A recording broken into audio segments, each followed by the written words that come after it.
Tackling biodiversity, water, food, health, and climate in isolation will fail. But integrated responses can deliver co-benefits and resilience. Most importantly, science will show us the way. I would like to welcome you all to the Geneva celebration of the International Day for Biological Diversity, organized within the framework of the Geneva Environment Network. It's a pleasure to welcome you to the International Geneva, a vibrant hub for environmental governance. As host to many organizations, Geneva proudly plays a key role in advancing and supporting global biodiversity action. And as we speak, this week, ministers and health leaders around the world gather here in Geneva for the World Health Assembly. What better moment to emphasize that biodiversity is the foundation of human health, from nutrition and disease regulation to mental well-being, a true nexus between biodiversity and health. The International Day for Biological Diversity is celebrated every year on the 22nd of May, commemorating the adoption of the text of the Convention of Biological Diversity in 1992. We will therefore start with a message from the Executive Secretary of the Convention, introducing us to the theme of this year's celebration.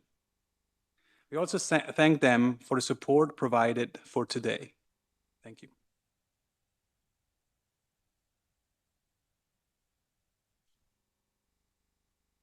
22nd May is the International Day for Biological Diversity, or Biodiversity Day. Proclaimed by the United Nations General Assembly, it commemorates the adoption of the text of the Convention on Biological Diversity on 22nd May 1992. We at the Secretariat of the Convention want Biodiversity Day to be your day and everyone's day. Why? Because biodiversity is the foundation of all life on Earth, so it matters to everyone. This year, the theme of Biodiversity Day is harmony with nature and sustainable development. This theme highlights the linkages between the Sustainable Development Goals, the SDGs, and the targets of the Kunming-Montreal Global Biodiversity Framework, the KMGBF. The universally agreed deadline for the implementation of both the SDGs and the KMGBF is 2030. That is just 5 years from now. So we need a whole of government and whole of society push for the accelerated and synergistic implementation. Everyone can act in diverse ways, and every action matters. For governments, this means implementing their national biodiversity strategies and action plans in alignment with the KMGBF. For businesses, this means assessing and disclosing dependencies and impacts on nature. Those that make commercial use of digital sequence information on genetic resources should now pledge contributions to the Kali Fund. Biodiversity Day is also an opportunity to show appreciation to environmental defenders and all those who protect biodiversity, including indigenous peoples and local communities, women and youth, as well as journalists and members of civil society. Everyone, everywhere can join the global digital campaign with the hashtag Biodiversity Day. I invite you to visit the webpage at cbd.int. There you will find elements you can use to craft and tell your own story. We want to hear it. And we look forward to seeing your videos and events make a buzz online and in communities around the world for a better world for all and for harmony with nature.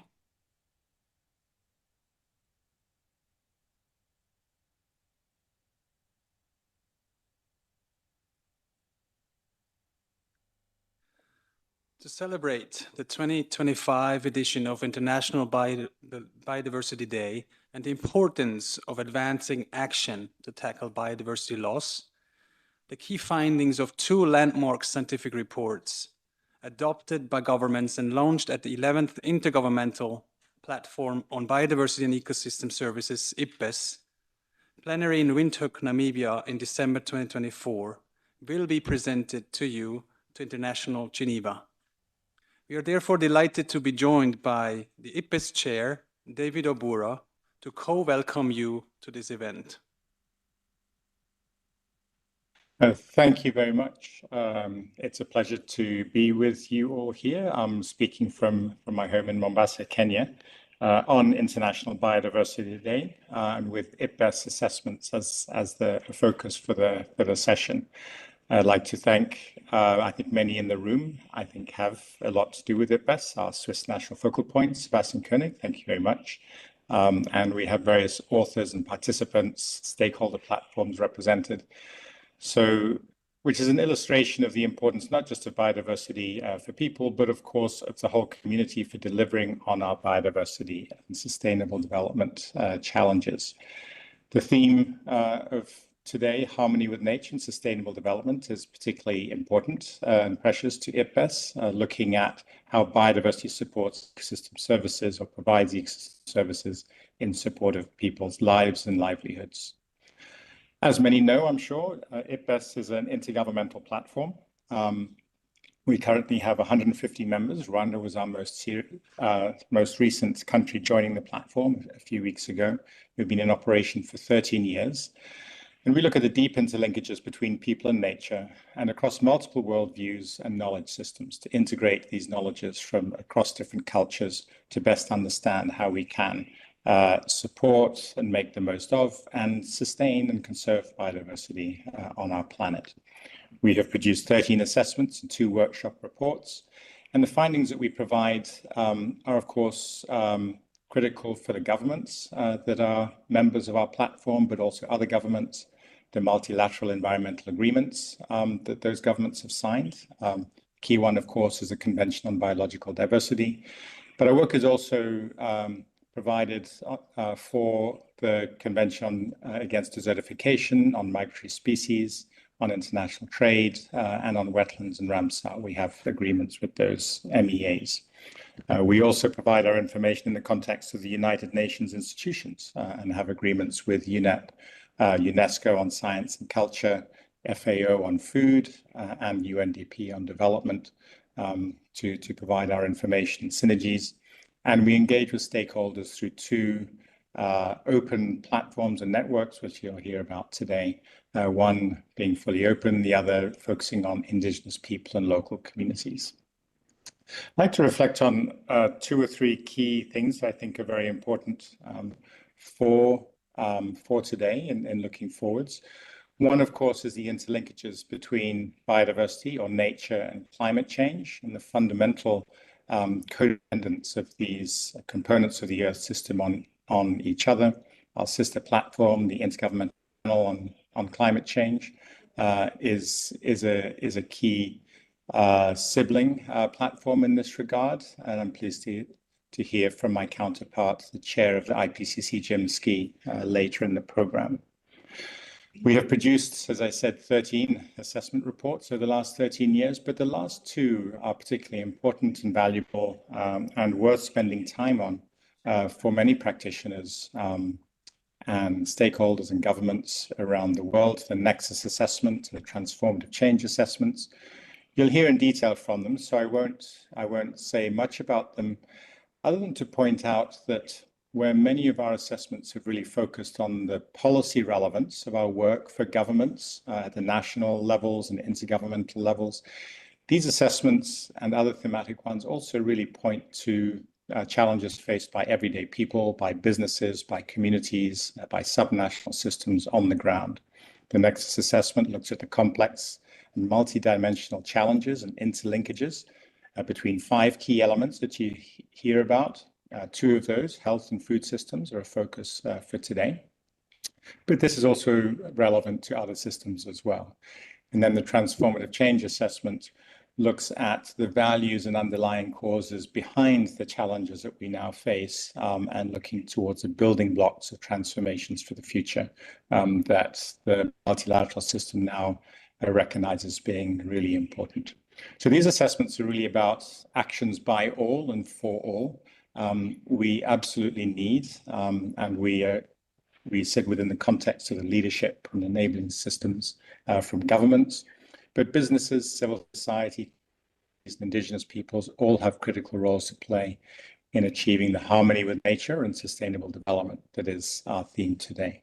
So with that, Thank you for letting me speak and introduce IPBES, and I look forward to the session. Thank you. Thank you very much, David, for these insightful views and co-welcome of this event. I'd like to continue with the opening statements, and we are delighted to now give the floor to Her Excellency, Ambassador Anita Pipan, the permanent representative of the Republic of Slovenia to the United Nations Office and other international organizations in Geneva. Slovenia was one of the co-hosts earlier this week of the World Bee Day at the Jardin Botanique, and is an active member of the core group of the rights to a clean, healthy, and sustainable environment, thus engaging on driving environmental action in various processes. Excellency, you have the floor. Thank you very much for this very generous introduction. Distinguished guests, colleagues, and friends, it's an honor to be able to add Slovenia's voice and support to this important celebration of the International Day for Biological Diversity. The theme of this year's celebration, harmony with nature and sustainable development, could not be more timely or more critical. The theme underscores the profound and inextricable linkages between two landmark global agendas, the Kunming-Montreal Global Biodiversity Framework and the 2030 Agenda for Sustainable Development. And these two are not parallel tracks. They are, in our opinion, two sides of the same coin. Achieving sustainable development goals, whether related to poverty, food security, water, health, or climate, depends fundamentally on the success of our efforts to halt and reverse biodiversity loss. Likewise, the goals and targets of the GBF can only be met through a whole of society and whole of government approach that places nature at the center of sustainable development. And I really want to use this opportunity to express our particular appreciation to environmental defenders on this topic. As a small country that has a green heart, we take great pride in our rich biodiversity. We have succeeded to protect 40% of our territory, and we are committed to maintaining Slovenian forests, which are covering more than half of our country, through closer to nature management practices. Our agricultural sector is also evolving towards more biodiversity-friendly methods, including protecting pollinators. Additionally, we are increasingly implementing nature-based solutions in water management and across other key sectors. Slovenia recognizes that achieving harmony with nature requires more than just technical solutions. It demands that we all uphold the human right of every person to a healthy, clean, and sustainable environment. And it has been mentioned, and we are proud that we could bring these human rights to the recognition, and we're working together on its implementation with Switzerland and other partners. Slovenia, and that was also mentioned, is a country that has a very strong water commitment. We are currently holding the chairmanship of the Water Convention, and the Water Convention itself supports the IPBES Nexus report findings, making it very clear that integrated and inclusive governance of water is vital for maximizing co-benefits across all Nexus elements.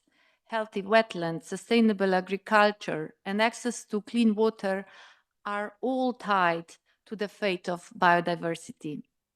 It also has been mentioned just 2 days ago, we celebrated World Bee Day, and therefore I need to remind us all that we should not forget one of the nature's smallest yet most essential contributors to the biodiversity, water, food, and health nexus, the bees. Turning now to the spotlight, namely the Transformative Change Report. In our opinion, the report gives us a very clear signal that business as usual is no longer an option. Only by addressing root causes such as unsustainable consumption, inequity, and entrenched values can we unlock the deep systemic change that we certainly need. Both reports are rooted in years of rigorous work by hundreds of leading experts from across the globe, and I thank the two lead authors for being with us today. This inclusive approach is a testament to the power of science-based multilateralism. In this spirit, Slovenia stands ready to collaborate with international partners to achieve the GBF's vision of living in harmony with nature by 2050. In that way, we can co-create a world in which well-being, security and dignity and healthy planet are assured for all humanity. Happy Biodiversity Day to all. Thank you.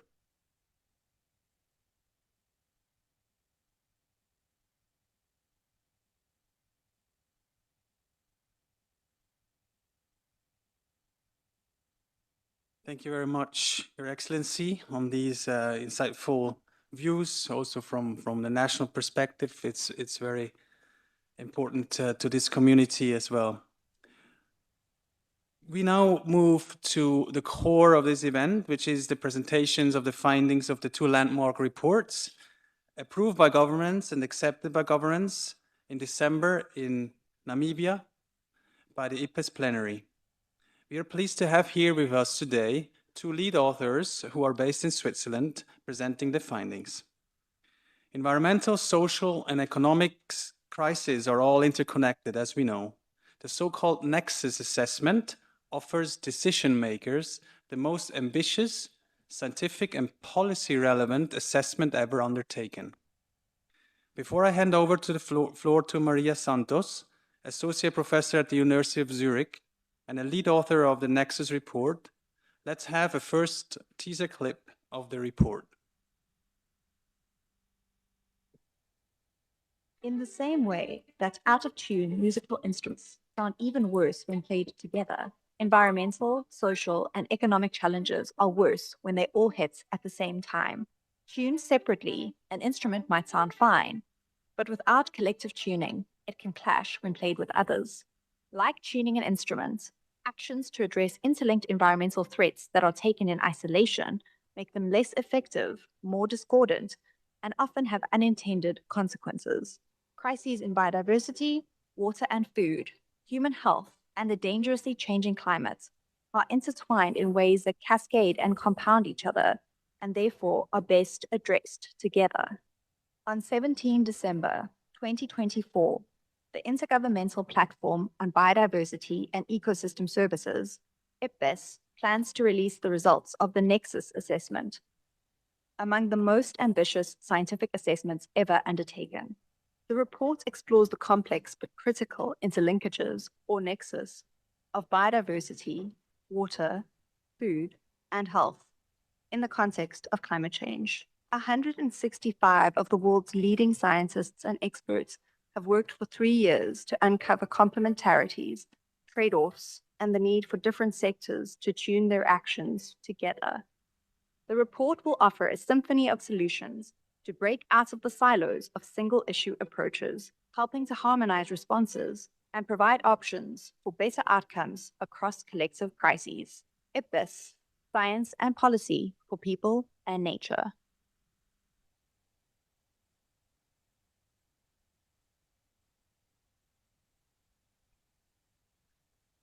Dear all, it's a great honor to be here in the International Day of Biodiversity to present the findings of the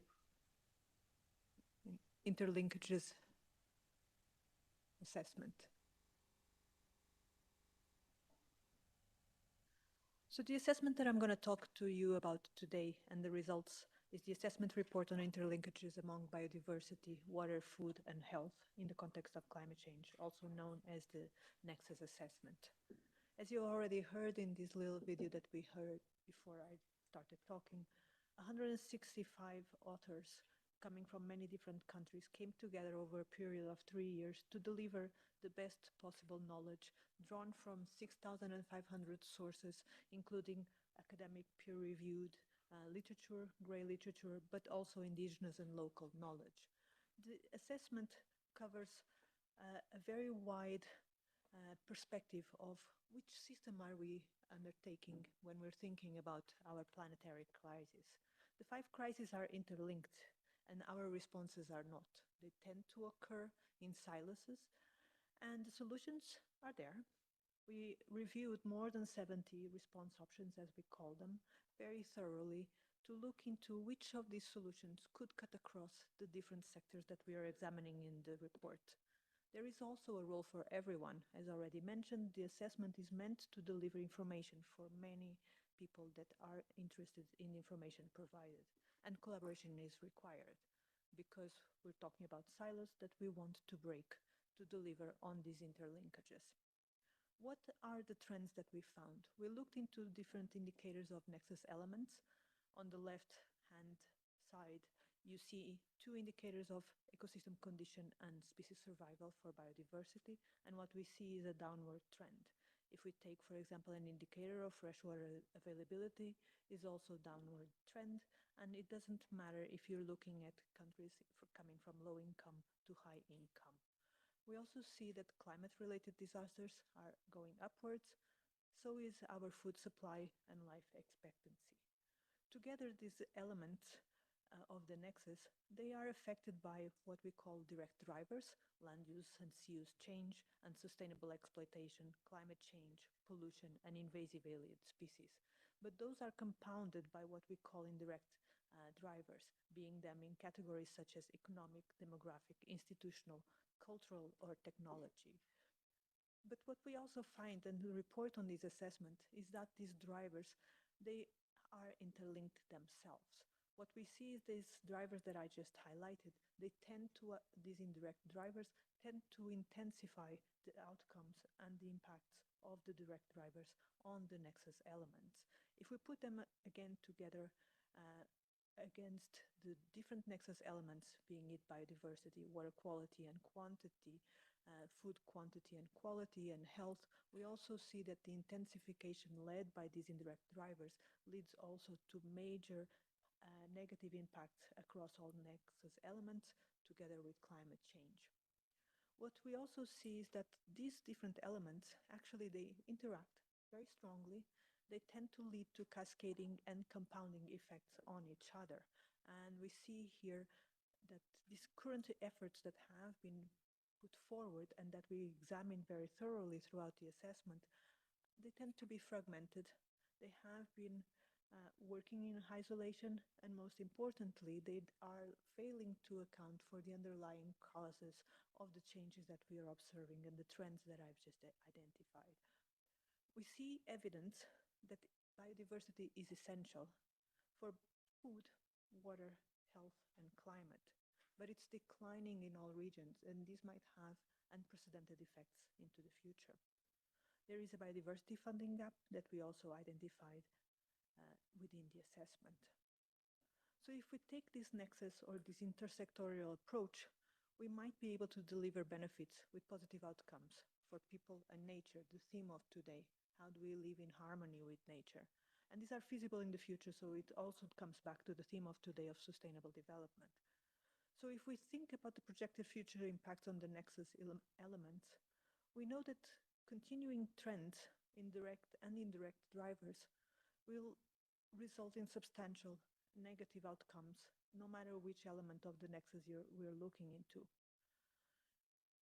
If we focus on one single nexus element, being it biodiversity, water, food, health, or climate, we will see trade-offs that we'll have to make priorities over. But if we focus on a nature-oriented nexus or a balanced nexus, we find throughout the assessment that there are positive outcomes for people and nature. These are feasible, they are integrated, but they require a timely adoption of multiple response options. What we see as well is that these scenarios that positively impact biodiversity and the other nexus elements, they are also the ones that deliver on most of the SDGs. So what you see in this graph here, the 2 leftmost columns, they are those 2 nature-oriented and balanced nexus. What we see in blue are positive outcomes, in red are negative outcomes, and in yellow are neutral outcomes. So there is definitely a very strong effect of these nexuses that are either nature-oriented or balanced. We examined more than 70 response options. What are those? These are response options that have been tried out, that they have empirical observations, and they cut across not just academics, but the whole of society, including local and indigenous groups. What are they? They are conservation of ecosystems. They are about restoring ecosystems. They are about managing ecosystems, but also more in terms of how do we consume sustainably? How do we reduce pollution? How do we integrate planning and governance? How do we manage the risk that we will face in the future and these compounding effects and interactions might deliver? How do we ensure rights and equity? How do we align the financing? And other ones, such as education, how do they come together? These different response options have the potential and already have evidence that they benefit multiple nexus elements when, and this is very important, that they are implemented at an appropriate scale and they are contextualized for different needs across the different regions of the globe. Some examples of such response options, you might be curious, but you'll be very welcome to read more in detail all of them, that come across the different nexus elements are restoring carbon-rich ecosystems, such as forests, soils, blue carbon, but also urban green infrastructure. We live in an urbanizing world and people have experienced many different effects of urban green nature. They provide health, water, and climate co-benefits. We also can think about agroecological practices. How do we bring these interactions to the agricultural sectors? And we can think about our diets and how we choose healthy diets as well. We zoom in into how the Nexus assessment actually delivers this information. This large table highlights in the size of the bubbles the effects that we assessed throughout the review of the extensive literature that I already mentioned. So here's an example of restored soil health and another example of an integrated landscape and seascape approaches. So those are options, but these options also deliver on the topic of today. How do they relate to the Sustainable Development Goals, the Global Biodiversity Framework targets, and the Paris Agreement? So what we see here are the number of goals or targets that are supported by these already existing response options. So they can deliver across many of these goals, and they also enable the integration across these global policy frameworks. So moving forward, what we present in the assessment is that there is a biodiversity funding gap estimated between 0.3 to 1 trillion. But what we also identify in the assessment is that about 10 to 25 trillion are actually negative impacts from changes across the nexus. And these negative impacts are not yet or seldom included in economic or financial decisions. These are distributed between the public and the private sector, more into the private, but also affecting quite a bit the public sector and also some illegal activities. If we zoom in into what kind of distribution do we have in terms of the financing and of financial flows for biodiversity and other nexus elements, we see that a large majority goes into biodiversity, but then other nexus elements also have some of these needed financial flows. How do we get there? That's what we would like to examine.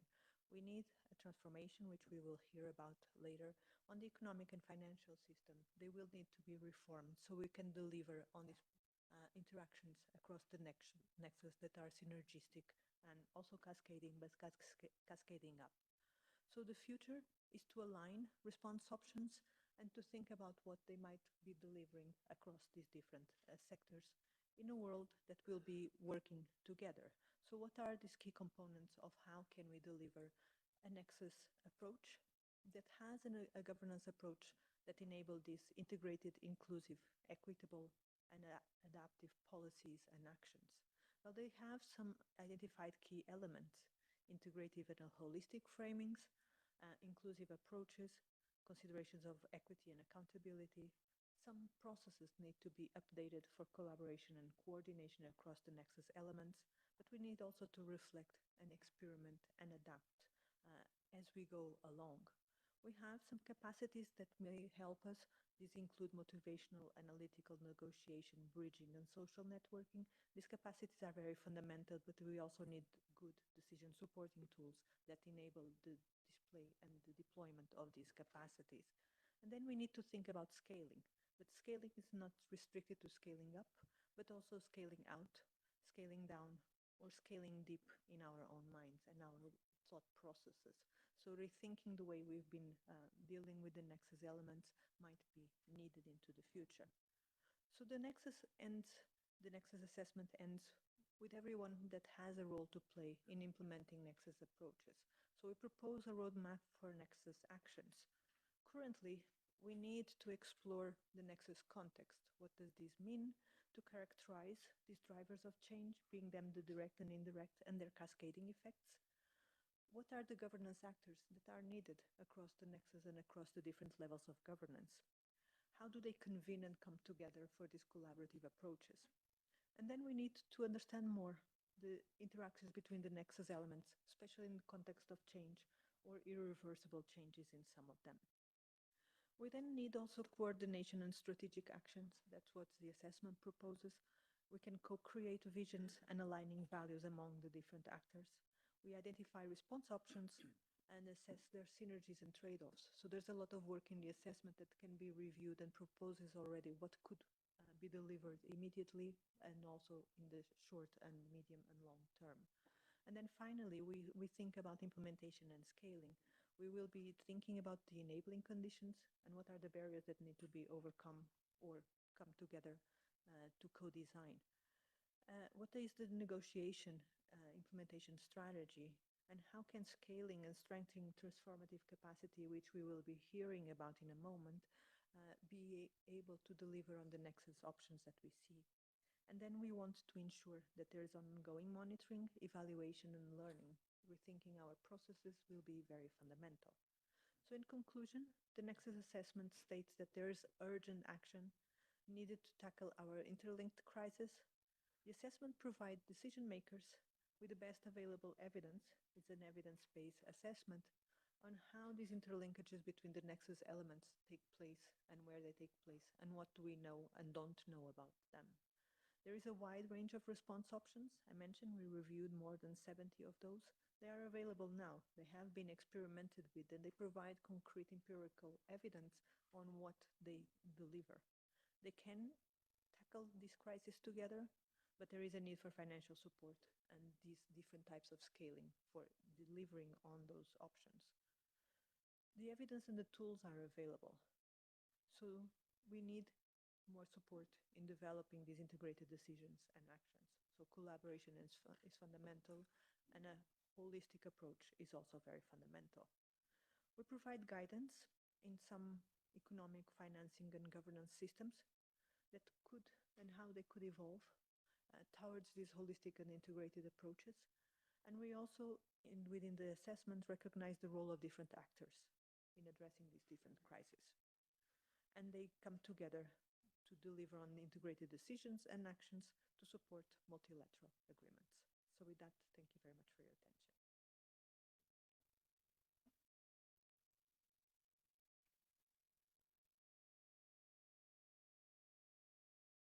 Thank you so much, Maria. I think this was an insightful presentation, and I think I was not promising too much at the beginning, that this is an ambitious and especially policy relevant achievement with this assessment now on the table.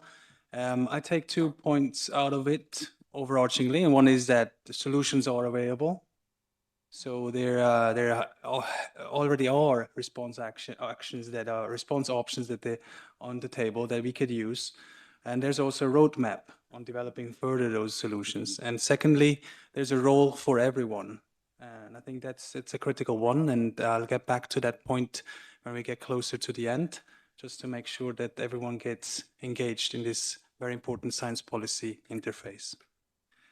I'd like to now move to the second assessment, which is called Underlying Causes of Biodiversity Loss and the Determinants of Transformative Change and Options for Achieving the 2050 Vision for Biodiversity.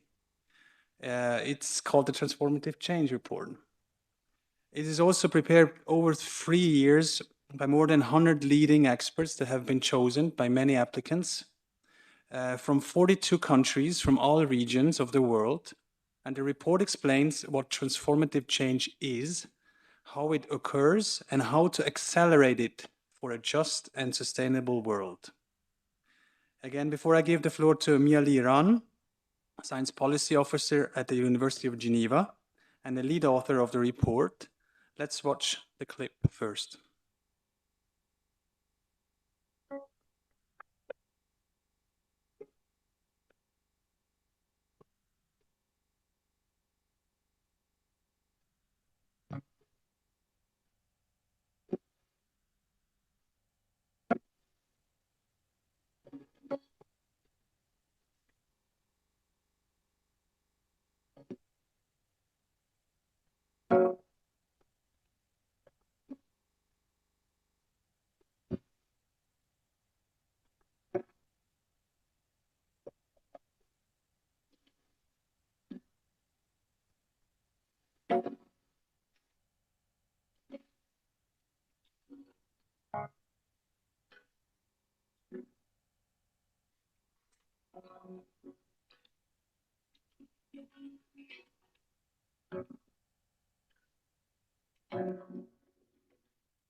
Everyone.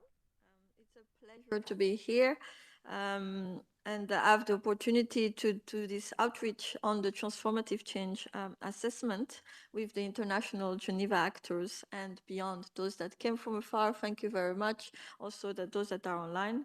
I would like to start by, of course, acknowledging the work of more than 200 experts in the end of contributing authors across all the regions, global regions that were involved in the assessment. You can access the full report and the summary for policymaker on this link and also on the QR code. What I will present to you today are the key messages from the report, focusing on the need for transformative change, the strategies that we can implement, and the roles for various stakeholders in that process. So as we've seen in the Nexus assessment already, there are lots of declines. So this is one of the main reasons we need the transformative change. It's urgent, necessary, and very challenging, but also possible. And what we have seen, for example, from the assessment, from an assessment in the past 50 years, is that despite the increase in conservation effort, for example, by doing the protected areas that you see here in purple, and our increased engagement in multilateral environmental agreements in green here, and also the huge amount of science and the assessment that are produced here in the orange color, the biodiversity continue to decline. And that's why we need transformative change. And this transformative change really aims to address the underlying drivers of biodiversity loss. And those are 3 of them that we've identified from the report, which is disconnection from and domination over nature and people, concentration of power and health, and prioritization of short-term individual and material gain. And in the assessment, we unfold and we unpack these underlying drivers through 5 challenges that you can see here in the inner cycle, such as economic and political inequalities, inadequate policies, unsustainable consumption, limited access to clean technologies, or persistent relations of dominations, particularly those that emerged and were propagated in the colonial eras. And then those are then further unpacked in 20 barriers that prevent us from achieving transformative change, and you can explore that in the report. To address these underlying causes and challenges, as we've seen in the clip already, is that transformative change needs to be based on 4 key principles, which are equity and justice, pluralism and inclusion, respectful and reciprocal human-nature relationships, and adaptive learning and action. And we have seen from the assessment that from the analysis of 300 initiatives, that transformative change occurs through both small-scale and also large-scale intervention. And positive outcomes have been evidenced within a decade or less, as you can see in panel A here. And those have various positive outcomes through the social, economic, and environmental indicators. We also highlight the importance of having positive visions to motivate actions and shift towards collective values. And from the assessment, there was an analysis of 800 visions towards transformative change, and 5 of them that are emerged as a cluster are presented here. Those visions highlight socio-ecological interdependencies and the ethical consideration of non-human life. And we have seen in the analysis of the initiative as well that initiatives that have visions have more potential for positive outcome.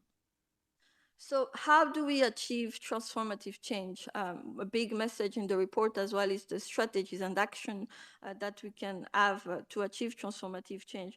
And those have been highlighted into 5 interdependent strategies that enable transformative change.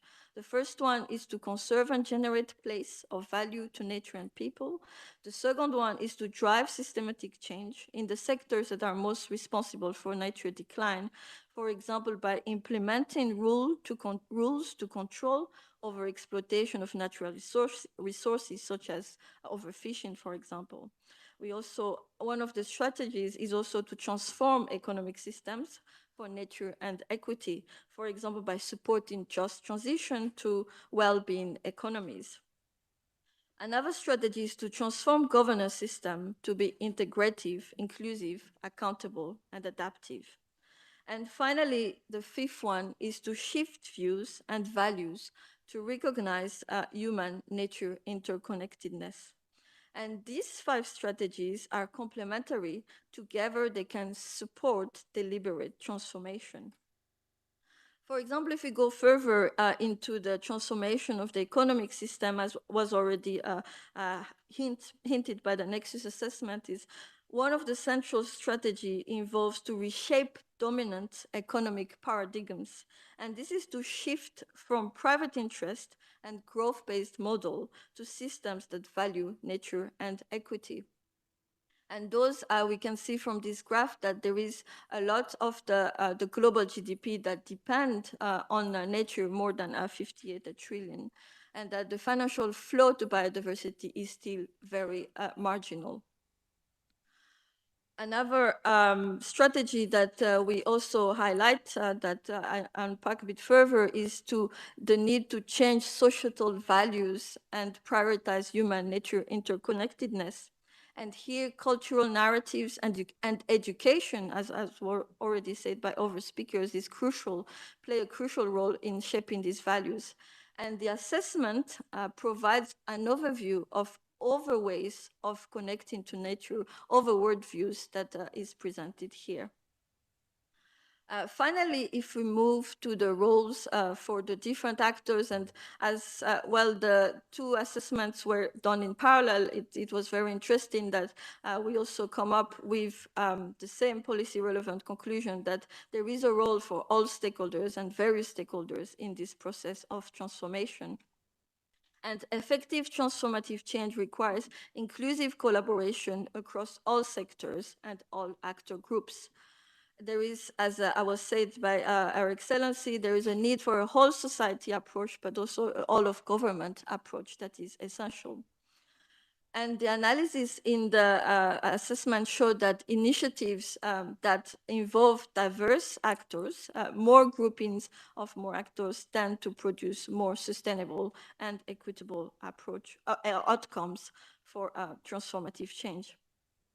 If we zoom, for example, on the role of governments, governments are really powerful enablers for transformative change through fostering coherent policy frameworks, enforcing stronger environmental regulation, reforming subsidies that harm biodiversity, deploying innovative financial mechanisms, or promoting international collaboration and alignment. and was also said by the CBD Secretariat, is that there is an important role of social movement. The analysis that we've made of all different social movements across the globe is that they play a crucial role in challenging the dominant paradigm that we need to transform, and that they are good advocates for change.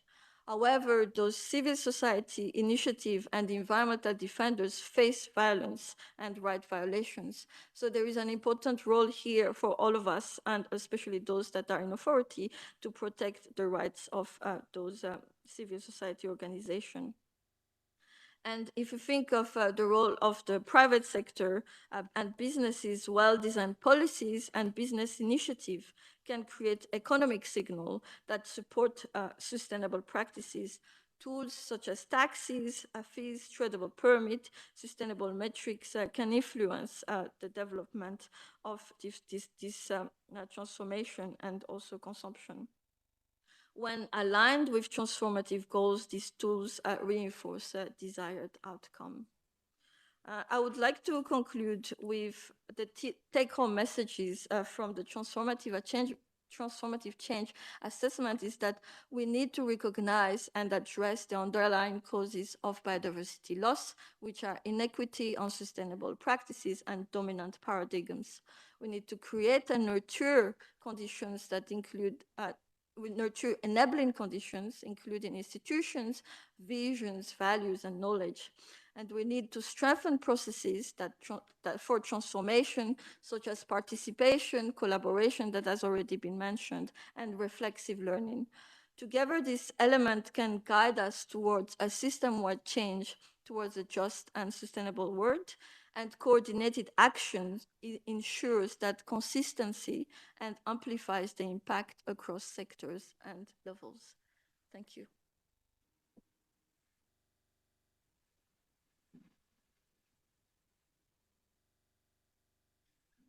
Thank you very much, Mia Lee, for this very concise presentation, for this very difficult and intertwined topic that it is. Again, I take out a few points. One is that the role of governments, I think it's also pertaining or speaking to the audience here in the room. It's all about policy coherence. I think that also plays back to the Nexus report that we just heard about. It's all about the policy coherence at the national level and of course at the international level. And you were also mentioning the role of the private sector as a key player in transformative change. And I'd like to just point out that IPBES has been currently preparing also an assessment on business and biodiversity, which is forthcoming, and at the next plenary in February of 2026, governments will be reviewing and approving that topic on the role between businesses and biodiversity. So be alerted on that. And once again, for the audience, also IPBES reports, both of them are global reports. So we want to make sure that this has been assessed by experts from all regions, based on their experience, based on sources from all over the world. And also be noted that the Plenary, the Intergovernmental Platform, IPBES, is a place where governments do approve the summary for policymakers line by line. So this is also a document at hand that is now available and approved by governments, for governments, but also for other stakeholders. So we have here something in place which is not particular to one region, one country, but is also provides solutions to all the governments and all the nations across the world. We now move on to the experts from the Geneva-based UN institutions and processes like the IPCC and WHO, and from the FAO Liaison Office in Geneva. We're very pleased to have Jim Ski, Chair of the Intergovernmental Panel on Climate Change, on the panel with us. The proposed chapters of the IPCC outlines of the 7th assessment report include references to biodiversity. Let's hear from Professor Ski how the findings of the IPBES reports can feed the IPCC upcoming reports and hear him say on how a closer science policy integration between IPCC and IPBES helps to address climate and biodiversity crisis together. You have the floor. Thank you. Okay, thank you, Sebastian. And just to say, I'm very pleased to be invited as someone from the climate world to participate in this meeting. And as you suggest, I'm going to talk a lot about the linkages between IPBES and IPCC. But maybe I could just start by observing that the very title of my intervention causes some challenges for IPCC. The word climate is not in the title of the Nexus report. And frankly, the words transformation and transformative have struck terror historically into some governments within the IPCC zone. So let's just observe that. But I'm here to strike a positive note. And I think the linkages between climate and biodiversity are manifest. And it lies completely within the mandate of both IPBES and IPCC to explore the scientific dimensions of the Nexus, notwithstanding procedural challenges. And reinforcing links with our sister UN assessments formed part of my campaign to be IPCC chair, and I remain personally committed to that. Now, in IPCC, we're well aware of the information document that went to IPBES 11, containing a compilation of suggestions regarding thematic or methodological issues that would benefit from collaboration between IPCC and IPBES. And I asked a team from within my host institution, the International Institute for Environment and Development, to analyse this document. And in my view, it forms a very useful basis for future collaboration. And I think there are three broad topics that come up. First of all, scientific themes, secondly, methodologies, and thirdly, ways of working. So first on the scientific themes, I mean, what the IIED pulled out was emphasis on the impacts of climate change on biodiversity and ecosystem services, the impacts of climate-induced biodiversity loss on climate change, the role of biodiversity in enhancing climate resilience and climate mitigation, and synergies and trade-offs in pursuing biodiversity and climate goals. And as you suggested, Sebastian, I think much of that has been scoped into the outlines of the forthcoming IPCC 7th Assessment Report. So in Working Group 1 on the physical science, we have biosphere-atmosphere interactions, biogeochemical cycles, biogeophysical capacity, and limits of carbon dioxide removal. In Working Group 2 on impacts, adaptation and vulnerability, we have an entire chapter on terrestrial, freshwater and cryospheric biodiversity ecosystems and their services, which covers vulnerability, resilience and climate change feedbacks of biodiversity, ecosystem structure and functions, and also emerging threats, challenges and the management of risk to critical biodiversity ecosystems, critical species and related cultural heritage. And there's an analogue chapter which covers ocean, coastal and cryospheric systems with the same set of subtopics. And finally, Working Group 3 on mitigation includes the role of the ocean, land, ecosystems and biodiversity in mitigation. So implications of climate change mitigation responses on biodiversity and ecosystems, intersections between water, energy, food, ecosystems and climate change, the complete nexus, and co-benefits, opportunities, synergies, trade-offs and adverse effects of different carbon dioxide removal approaches on land, biodiversity and ecosystems. I think the second topic that came up was the question of methodologies. And one of the main topics there was the question of linked scenarios and models. And I know that working meetings are already taking place between IPCC and IPBES to consider the question of linked scenarios. I think there's an important opportunity for aligning some of the language between IPBES and IPCC through shared work on glossaries, which we both employ. And IPCC is gearing up its activities on the engagement with Indigenous knowledge and local knowledge. We're going to be running a workshop on engaging diverse knowledge systems within the next few months. And a parallel workshop will address the use of digital technologies, including artificial intelligence. And third point to make is on processes and ways of working. And I just want to emphasize the point that much can be achieved within existing mandates.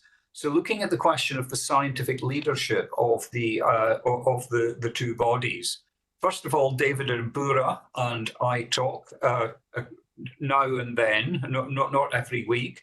And we have one of our vice chairs, Roman Peaks Madruga from Cuba, who we've appointed as an IPCC focal point for IPBES. It's important that we select authors from scientific communities in a shared way. I just emphasize there are no separate IPBES and IPCC scientific communities. There are important scientific communities in which we can draw on for both bodies. It happened for the special report on climate change and land in IPCC in last cycle, and given the scope of the AR7 reports, which I've just run through, it's likely to happen in the 7th cycle as well. And of course, we can provide invitations to working meetings, and we must explore the option of co-sponsored expert meetings and workshops. We need to make sure that from each other's communities that there is the review of our draft reports, and perhaps the appointment of contributing authors, which can be conducted within the remit of the coordinating lead authors of our chapters. The information document also talk about shared outreach and also more speculatively joint products. And just to say, I think this is more challenging. We've already been able to have joint workshop reports, but the question of shared technical papers and reports may be more challenging given processes.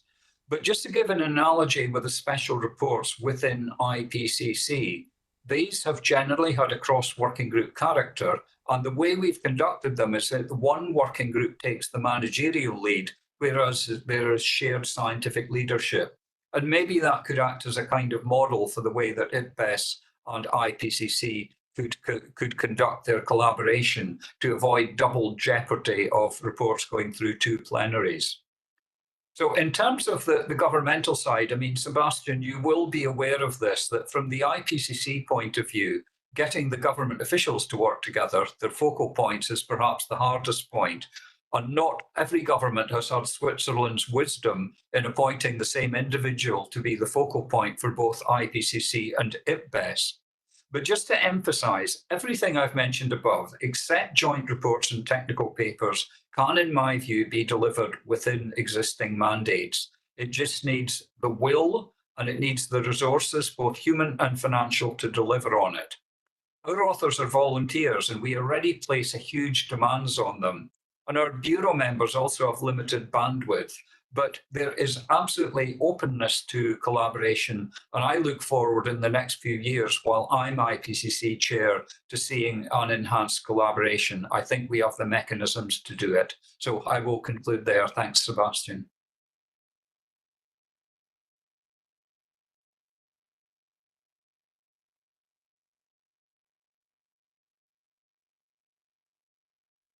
Thank you very much, Jim. I really appreciate only the fact that you are, and David as well, you're participating in joint events. This shows the general interest in breaking the silos that we all strive for.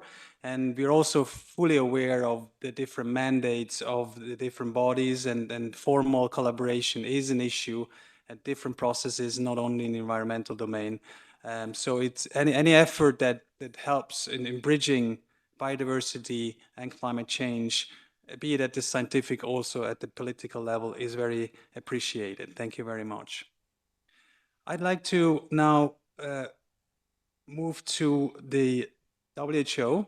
Maria Neira is the director of the Department of Environment, Climate Change and Health.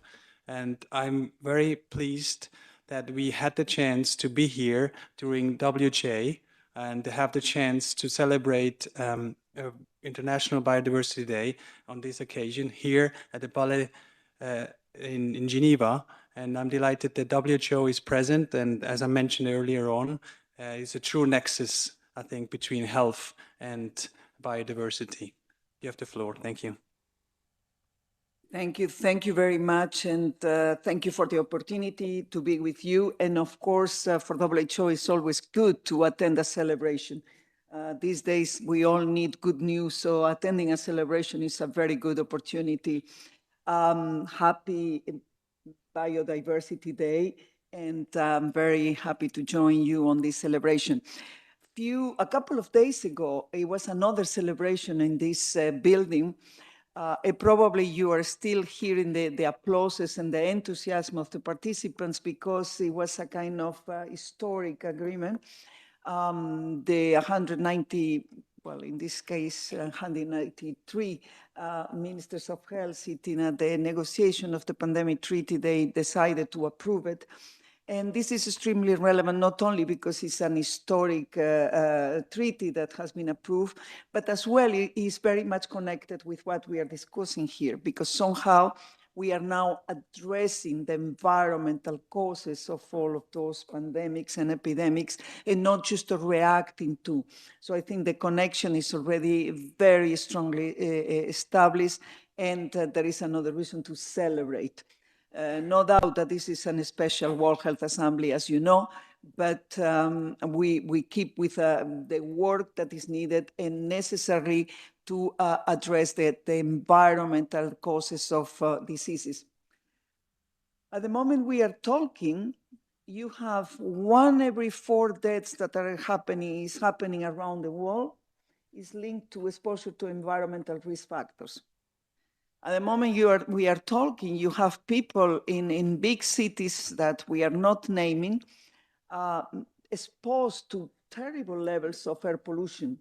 And by being exposed to terrible levels of air pollution, exposed as well to chronic diseases, lung cancer, obstructive chronic pulmonary diseases, among many others. And of course, as well, suffering from more than 7 million premature deaths occurring every year due to this, the bad quality, the toxic air they are breathing.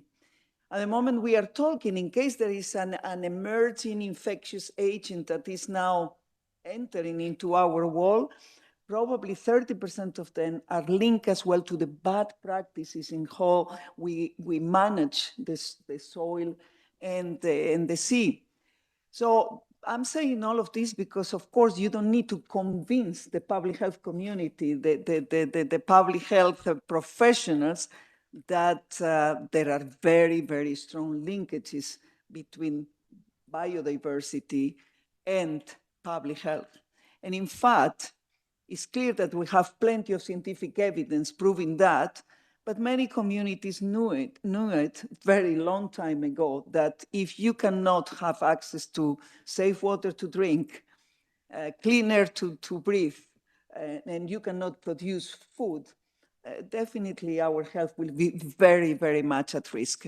And that's why WHO is extremely happy and pleased to have participated to these reports. Cristina Romanelli, Dr. Cristina Romanelli, my colleague, is the one behind all of that.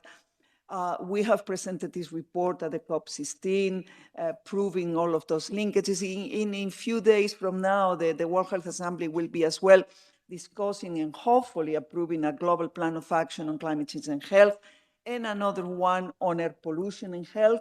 So for us, all of this is nothing else than common sense, an opportunity to join forces on a time when the geopolitical situation will require us more than ever to join forces and to be very, very cost effective. Let's move on the positive side. Among those health-specific interventions that have been identified, for us, again, is the basis of public health. We need green spaces and blue spaces because we need mental health. We need people to be able to have social interaction and connection. We need to be better protected from the heat waves that are now affecting our cities. We need traditional medicine, and those are coming from our environment, from our ecosystems. We need to have access to production from the soil, and then nutrition for our people. And of course, many others that definitely join forces. We need to convince our population that this is the only way we can protect our health, protect our biodiversity, and advancing in a society in something positive. And this is my last point, the positive approach.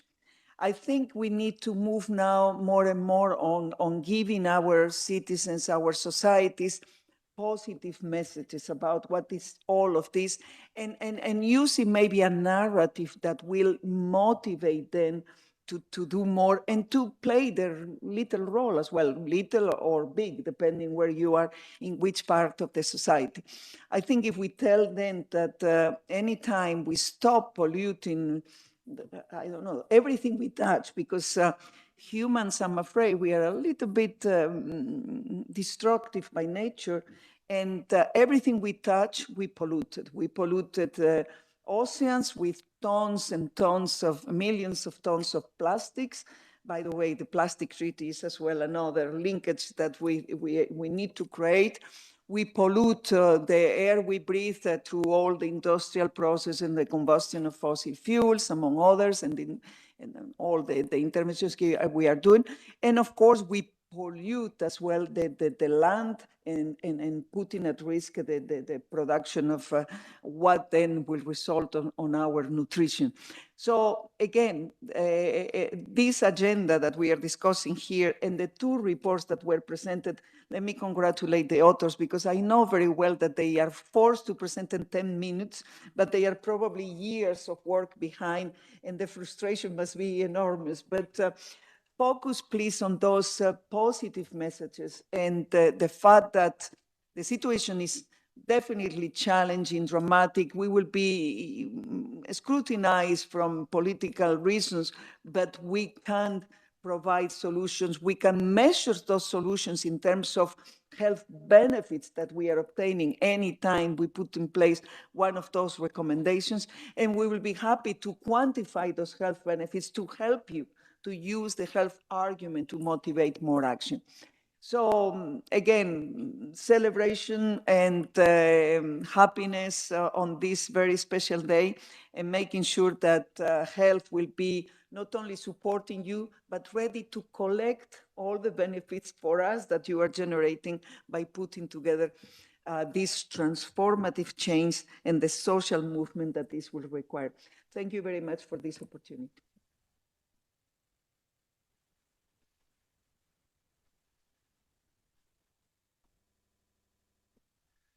Thank you very much. I'm not trying to summarize that very thoughtful intervention of yours. I think the most important element is the ending on a positive note, especially on this day. But moving on, also with the voice of science, having a positive voice, presenting solutions there are, and I think that's going to be the way forward versus a doomsday situation presented. It's more advisable to present the positive note and the solutions there are. Thank you very much. Moving from a health cluster to the food and agriculture cluster, I think it's important to say that this cluster also contributes to the Kunming-Montreal Global Biodiversity Framework. And I'm pleased to have Director of the Office of the FAO Liaison Office in Geneva here with us, Mr. Dominique Bourgeon. And my question will be on how these findings or these two assessments, how they are affecting your cluster, how is it affecting FAO's agenda and the processes you support here in Geneva? Thank you.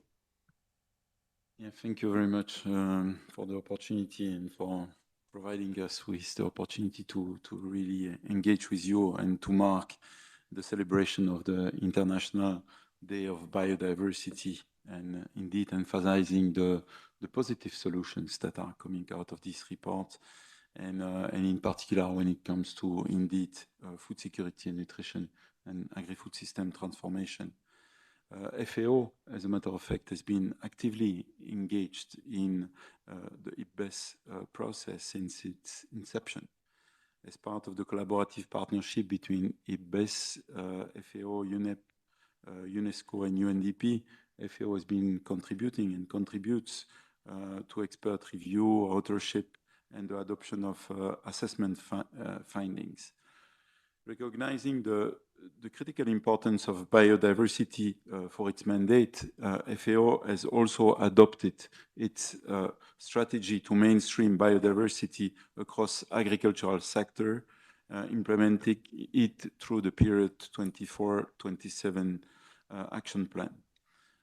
This aligns with FAO's mission to eradicate hunger, food insecurity and malnutrition, to eradicate poverty, as well as to sustainably manage natural resources.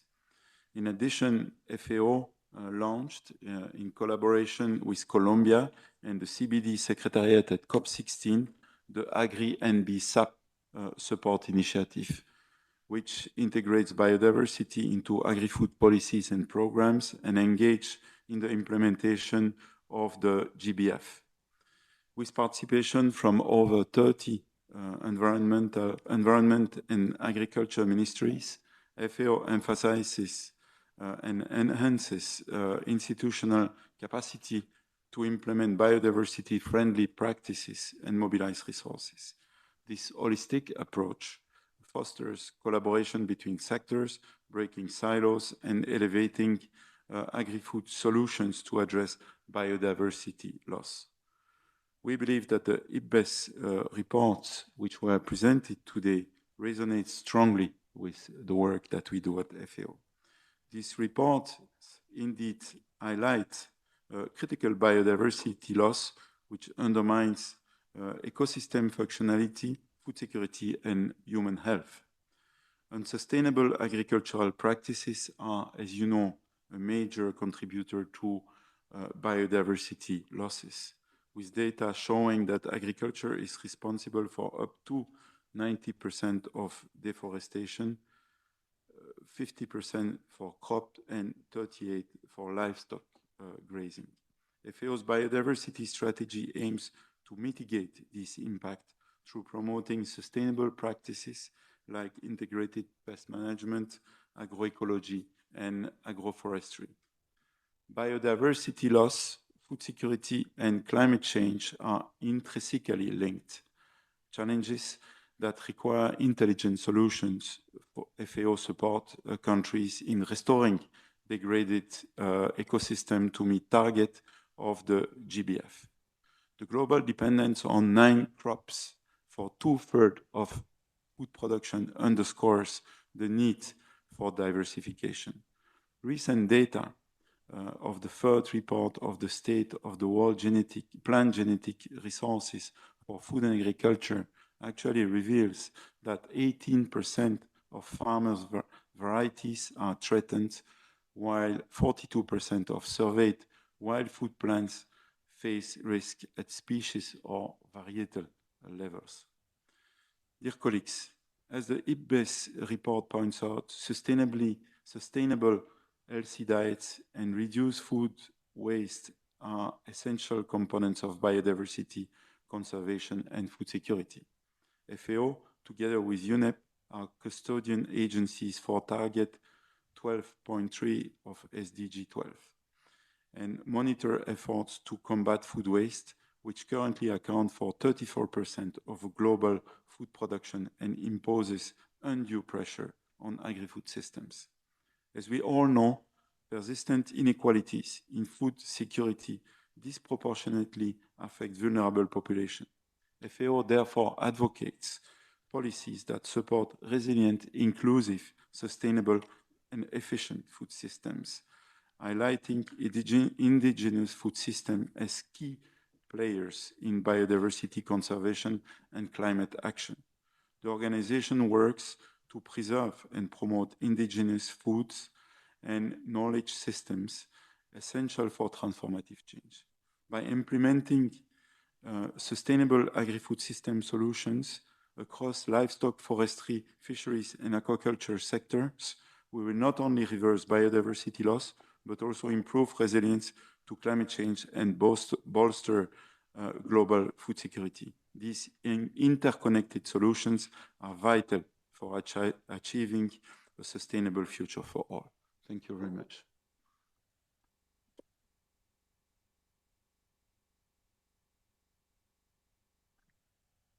Thank you very much for your perspective. Again, the word inclusiveness came out very strongly. And speaking of the reports and IPBES, I think that's one thing that from the initial inception in 2012, IPBES was all about including different kind of knowledge systems, different kind of actors into the generation of these assessments, especially indigenous knowledge in the assessments, and having that available for the assessments for IPBES for policy at the end of the day. So it's in the same spirit as IPBES was created back in 2012. Well, the agenda now was about moving to the CBD perspective, but unless there is new developments, I hear that Gillian Campbell, Head of Monitoring, Review and Reporting of the CBD, is not available to join us online since she has been held back. She's on travel and cannot join us, unfortunately, at this moment of time.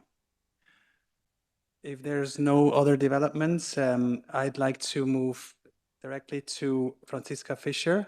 She's a member of the open-ended network of IPBES stakeholders, a very unique group, network that has been established over the course of the existence of IPBES. And I'd like to turn to her and ask to what the roles of the stakeholders are and the values, and how critical are they for scaling transformative change? You have the floor. Thank you. Thank you very much for your kind introduction. Protecting civil society initiatives supports transformative change. The transformative change assessment could hardly be more direct. In conversations I was invited to join over the past few months, its findings did not surprise well-versed citizens' initiatives. It roots in decades of sound research and practitioners' insights. However, I've personally heard from researchers, community organizers, people in NGOs, and students just how much they appreciate that so many governments have signed on to their visions and seek to build on them. Our conversations have ranged from the philosophical, how the disconnect from nature is ultimately an illusion, to the practical. One person described how the transformative change assessment is helping her conservation group find out, I quote, where exactly we are and where we may target new partners. The Nexus assessment, too, is helping us make new connections. In my own small environment, it's been so much easier, for example, to talk to people as diverse as business consultants, medical doctors, and most recently, artists, with the Nexus assessment's tools at hand. It gives encouragement and confidence to make that jump and start that conversation.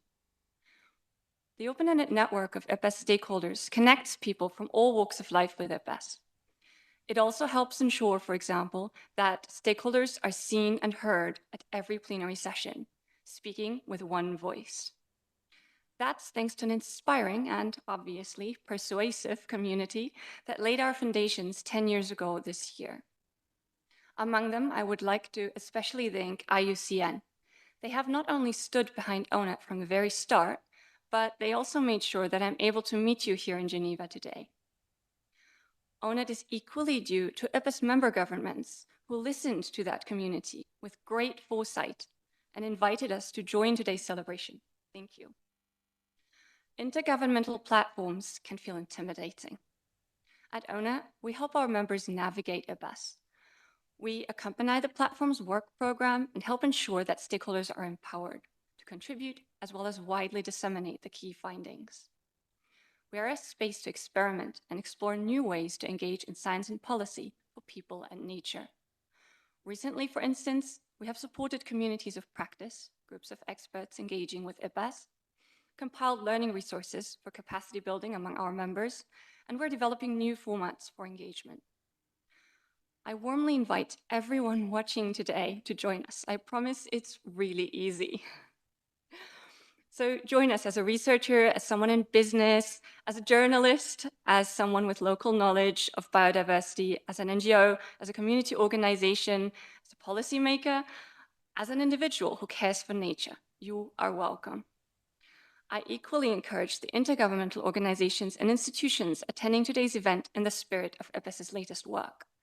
Embrace stakeholders in all their diversity. Seek out the community projects and the grassroots initiatives. Make room in your programs for the unexpected, and we may well surprise each other. We need you as champions and as partners. Thank you very much.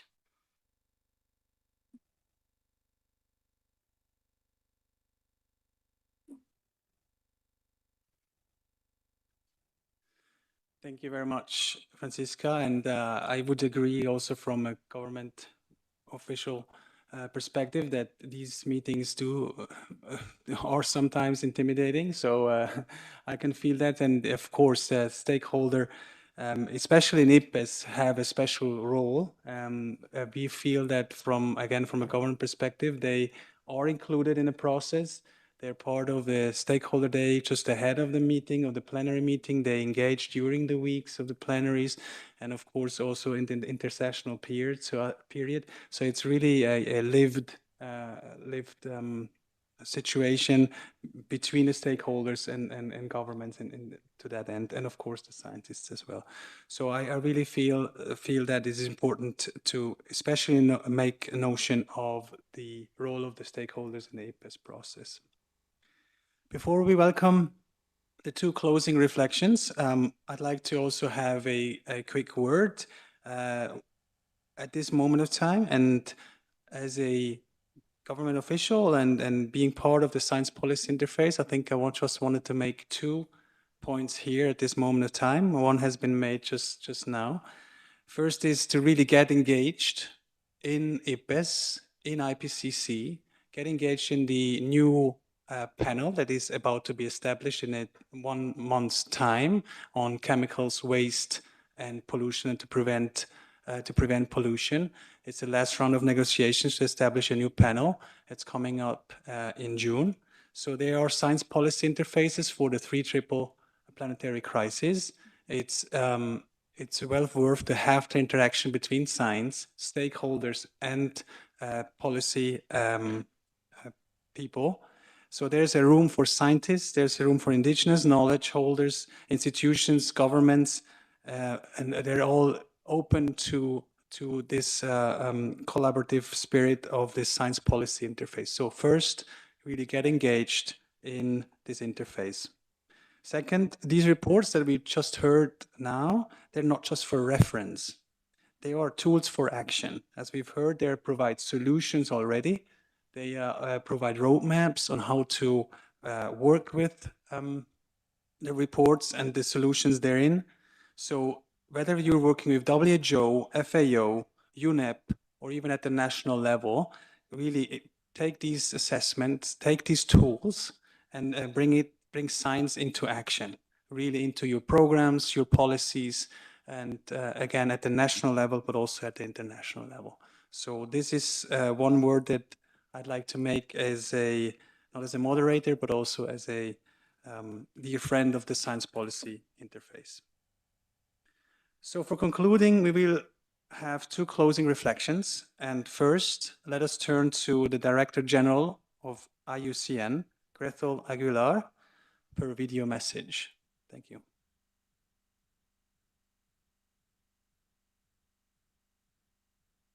Excellencies, colleagues, partners, and friends.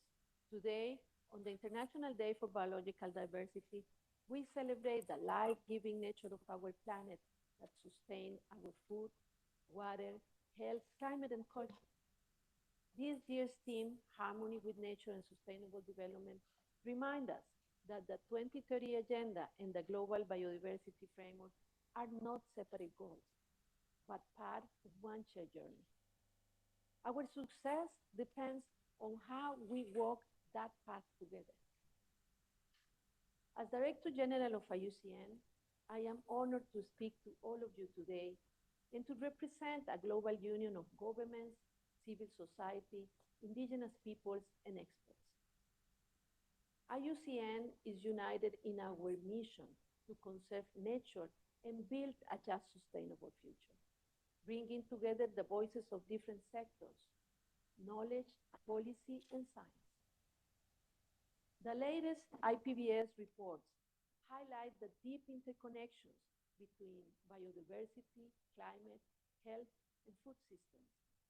And they offer tangible solutions for transformative change. This vision is embedded in IUCN's upcoming program and 20-year strategic vision to be adopted in our World Conservation Congress in Abu Dhabi in October this year, along with key motions that will help shape the next phase of negotiations in Belém later this year.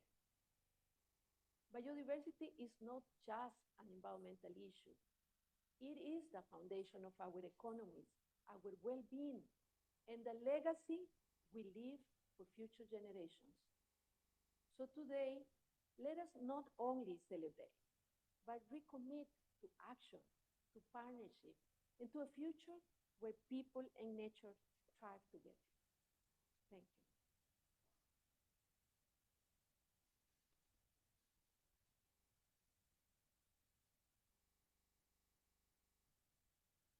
Thank you.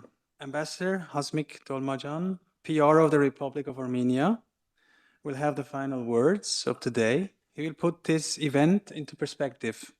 Armenia will be hosting the upcoming meeting of the CVD next year, a moment to take stock of the IPBES reports and to drive action. Thank you for attending, and please be reminded to find your role at the interface of science and policy. Excellency, you have the floor. Thank you very much, Sebastian.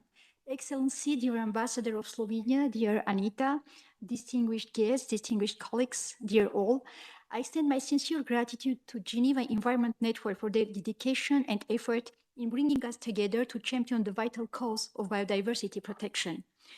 I thank all participants for their valuable remarks and contributions, and I would like to extend my particular thanks to IPBES for their landmark Nexus assessment and transformative change reports. These groundbreaking contributions deepen our understanding of biodiversity interlinkages and guide the urgent systemic changes needed to safeguard our planet's future. Today, we unite to celebrate the invaluable diversity of life on Earth, a richness that sustains our ecosystems, economies, human health, and well-being. International Biodiversity Day is a powerful reminder that safeguarding nature is not just an environmental responsibility, but an urgent necessity for our shared future. Biodiversity is far more than the beauty of our landscapes, the richness of our forests, of the vibrancy of our wildlife. It is the very foundation of life itself. It sustains the systems that provide us with food, clean air, water, health, and stable climate. And yet, year after year, biodiversity continues to decline at an alarming rate due to deforestation, pollution, climate change, and unsustainable human activity. The ambition of Sustainable Development Goal 15 to protect and restore our ecosystems remain unfulfilled. Now, more than ever, we must act with urgency and unity to safeguard the natural world for future generations. On this important day, I proudly reaffirm Armenia's steadfast commitment to environmental conservation and biodiversity protection. Nestled in Caucasus, at the crossroads of Europe and Asia, Armenia is a home to a remarkable variety of ecosystems, from lush forests and fertile valleys to alpine meadows and ancient wetlands. We embrace our responsibility not only to safeguard this rich natural heritage, but also to contribute meaningfully to global sustainability efforts. Next year, Armenia has the privilege of hosting COP17, marking a pivotal moment in our collective journey towards biodiversity preservation. We will bring together governments, indigenous peoples, local communities, businesses, youth, and academia to advance the global biodiversity agenda through inclusive and meaningful action. As the host country, we are dedicated to fostering partnerships, including private-public collaborations, driving innovation, and operationalizing key decisions to ensure a harmonious future between humanity and nature. As we embark on a global review of our progress in implementing the global biodiversity framework, transparency and accountability will be at the heart of our discussions. We congratulate Colombia for the historic achievements of COP16, proving that multilateralism continues to drive global progress.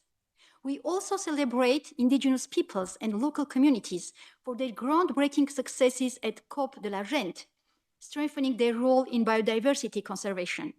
The COP17 in Yerevan will continue to build upon the excellent record of previous COPs by ensuring that we collectively register another milestone in our global efforts for the attainment of the vision of living in harmony with nature by 2050. Ladies and gentlemen, as a dedicated member of the Action Initiative of Global Biodiversity Framework, Armenia has been actively working alongside fellow nations to drive consensus and accelerate the implementation of GBF. Our commitment is unwavering. We strive for transformative change in national and international policies to combat biodiversity loss, pollution, and climate change while ensuring sustainable development that leaves no one behind. Armenia proudly supports the multi-year plan of action for South-South cooperation on biodiversity for development, fostering scientific and technical collaboration, sharing best practices, and integrating biodiversity protection into global development strategies. Dear participants, today, let us recommit to our collective mission to protect and restore the biodiversity that sustains us all. Let us embrace bold decisions, take significant actions, and work together to ensure that future generations inherit a planet thriving with life, rich in natural beauty and ecological balance. I firmly believe that through unity and determination, we can build a future where humanity and nature thrive side by side in harmony. Thank you very much and happy Biodiversity Day. Belle journée de la biodiversité à nous tous. Je vous remercie.